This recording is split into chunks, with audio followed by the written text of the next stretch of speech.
Assalamualaikum warahmatullahi wabarakatuh. Bersama dengan Luka daripada Nasyid Media sekali lagi. Kali ini kita bersama dengan kumpulan Zinjiron. Zinjiron baru saja habis melakukan persembahan yang sangat mantap. Baru turun, panah-panah kita tangkap. So apakah perasaan awak selaku Solo untuk kumpulan Zinjiron? Jadi apakah perasaan setelah turun daripada pentas? Setelah turun pada pentas, saya rasa sungguh puas dapat memberi dakwah kepada penonton. Dia bercakap pun macam gaya penasyid. Semat kepada penonton, dan harap dakwah yang kami sampai kepada hati penonton dan mereka boleh amalkanlah kan. Alhamdulillah, baik, insyaAllah. So Zinjiron ini adalah tahun keberapa berada di kebangsaan? Tahun kedua Sebagai solo lah. Ya. Sebagai solo mewakili negeri Kedah berada di kebangsaan. Jadi tahun lepas berada di tanggal keberapa?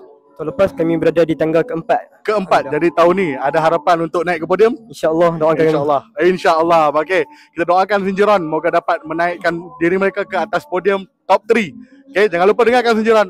Jumpa lagi.